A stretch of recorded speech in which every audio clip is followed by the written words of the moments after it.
You're listening to Pod With Me. Ready. Okay, pretty much by now we don't want to hear anything else about Will Smith slapping Chris Rock. But I'm sure there's things you missed.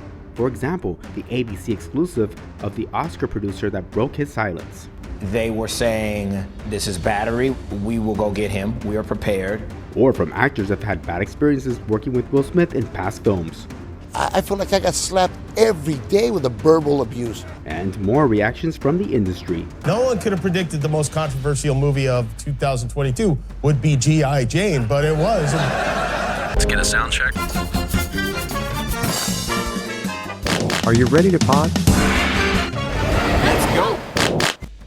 So back when I worked with NBC Universal and Telemundo, I did deal with Will Smith because I had to prep him up for the shows and make sure he knew everything we were doing. He was funny, he was great, he made me laugh, we talked, and I was just so surprised that this happened.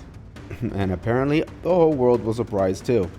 So first we're gonna listen to Will Pack. He's a producer that was working at the Oscars that night, and ABC had this exclusive with him. Ready. I said, did he really hit you?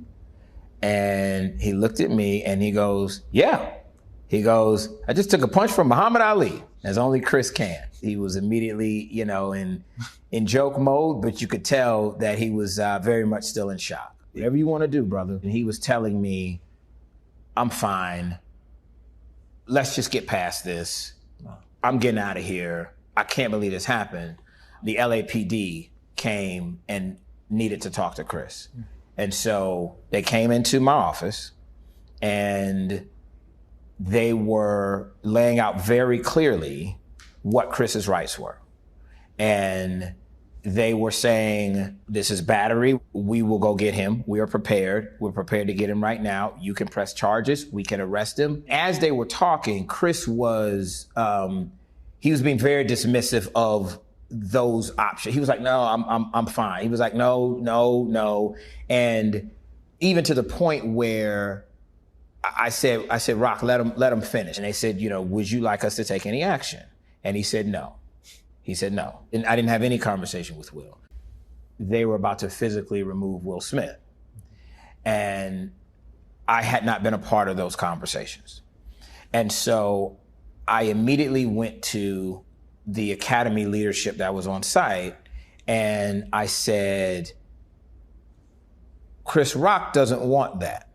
I said, Rock has made it clear that he does not want to make a bad situation worse. That was Chris's energy. His tone was not retaliatory. His tone was not aggressive, angry. And so I was advocating what Rock wanted in that time, which was not to physically remove Will Smith at that time, because as it has now been explained to me, that was the only option at that point.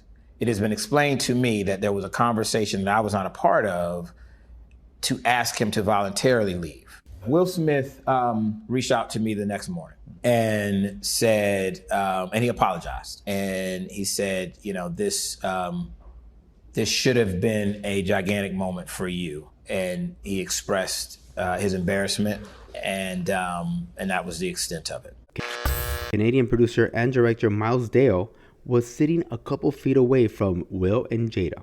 Every single ounce of air rather, came out of the room at that moment, and it got very quiet. I was about 30 feet away from Will, right behind Bradley, and so it was just really disturbing, frankly. And you sort of wonder what happened, and that persisted for a while. And then, during the commercial breaks, it's been well reported that, Denzel and then Tyler Perry and Bradley and a number of people went to talk to Will to try and figure out what was going on and console him, I guess, and understand it. And I just heard this morning, there had been some reporting that the Academy had asked him to leave. It turns out that was sort of unofficial. I'm just curious as to the Academy's response. Do you think they handled it well? Well, no, I don't. I also think it's such a one-of-a-kind situation that there is really no playbook on how to handle it, when it comes down to it. So you can't really be ready for something like that. So I know there was discussion between the governors and Will Packer, the show's producer. I saw Will talking to Will Smith again between a commercial break. So I think that they were just trying to figure out what the right thing to do was. It was, Will Smith was a lock for the Best Actor award, so they knew that was coming. That was not a surprise to anybody. So I think there was just a lot of confusion, and I think now they're trying to figure out, in the aftermath of that, what to do. And are they going to kick him out of the Academy? Maybe. Are they going to suspend him? What would that even mean? Are they going to take away his Oscar? Almost certainly not. When they kicked Harvey Weinstein out of the Academy, they didn't take his Academy Award for Shakespeare in Love, and when they kicked Roman Polanski out, they didn't take his for The Pianist. So I doubt that's in the cards. But the fact is, it was really an upsetting moment, and I think he continued to make some bad decisions that night in terms of the nature of his speech, which was not great, and then being out partying and dancing when he probably should have gone home. I just think a lot of that, it hasn't sat well with our community or with the Black community, and so I think everyone's sort of on edge, wondering what might happen and what consequences might be.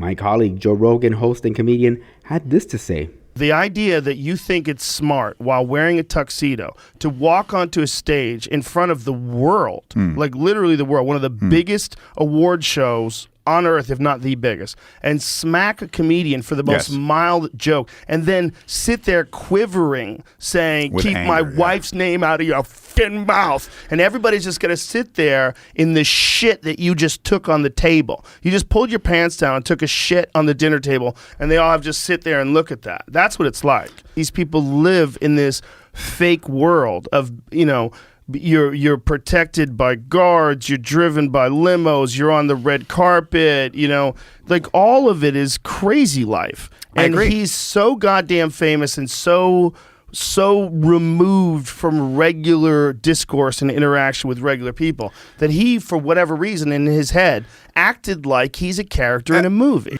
The whole thing was so bizarre, and it made me think, like, how many other human beings could be in a similar situation and pull that off? And this is what Steve Harvey said. After the show, he could have stepped to him and said, hey, man, and he could have slapped the taste out of Chris Rock's mouth, and then they could have worked it out. But I thought it was a real punk-ass move to go up there on national TV where you can slap this brother. See, this is how you know it was some Hollywood ass mess. He slapped the dude and turned his back and walked off. Good and hell well in real life, man. Dog, you slap you slap a black man in real life and try to turn your back and walk off, it ain't no way you can do that. He put Rock in a place where Rock had to do the only dignified thing he could do. Was stand there and took the slap like a man. Bringing the comedy in, Jimmy Kimmel. In one stunning moment, the night went from Oscars so what to Oscars so what? No one could have predicted the most controversial movie of 2022 would be G.I. Jane, but it was. This was the Hollywood version of your drunk uncle starting a fight, ruining the wedding, and then standing up and giving a long toast to the bride and groom. An earthquake showed some tough love. It also reminds me what happens when a man is in love with a woman when a woman doesn't love him. Ooh. You know what I mean? And when you're trying to make something to love you, that no matter what you do, she's never going to love you. Dang. And, when you see a woman with the vitriol that she had towards him, I felt for my man, and he taught me like he's always taught me. I would have acted different if he hit me because my normal reflex was to defend myself and retaliate. But Chris showed me what it is to be a professional, and what he did should be applauded. I agree. He didn't want to make sure that the Black production for the first time at the Oscars get worse. In Living Color's Tommy Davidson had a little run-in with Will. But you don't tell her that you're going to give her a kiss, which you should have told her that you were going to give her a kiss, right? You're supposed to? Right. Well, what happened was the producers didn't let us rehearse it, and they told me that she didn't mind. that we didn't rehearse it, and they didn't tell the truth. So Will comes into the trailer, and he, is looking like the other night, walking towards me, and I had no idea what he was talking about. So words were exchanged, and I asked him, let's go outside, and Jada didn't let it get to that level. You asked him to go outside? You thought, were you ready to go, give each other more than love taps? Hey, there was not a lot of room in there. We were like in a bus, and I didn't know what he was talking about. So I figured if we went outside, me and he would just kind of iron it out, that's all. What, in a street kind of way?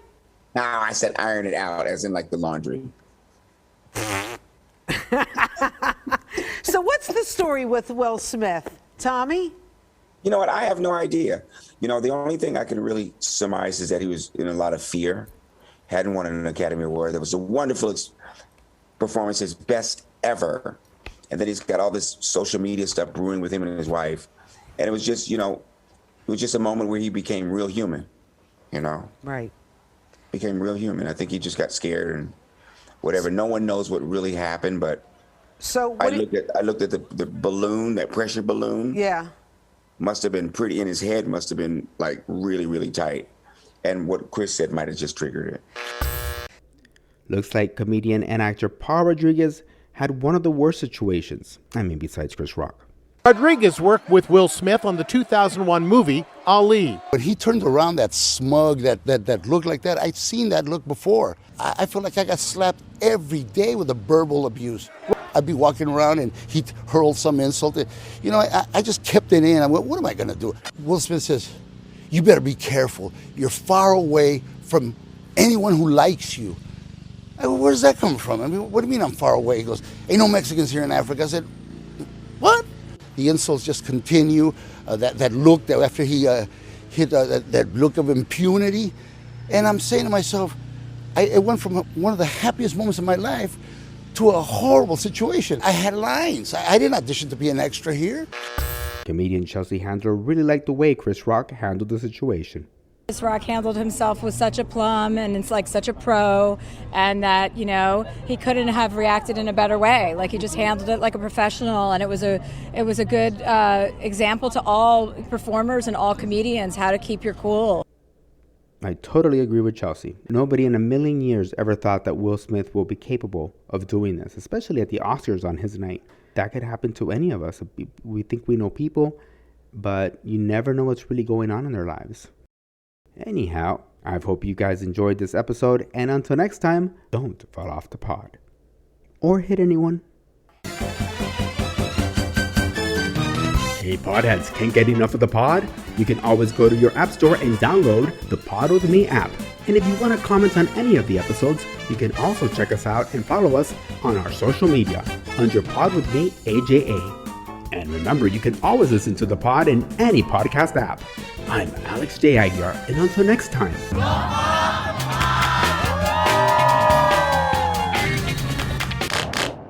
Ready.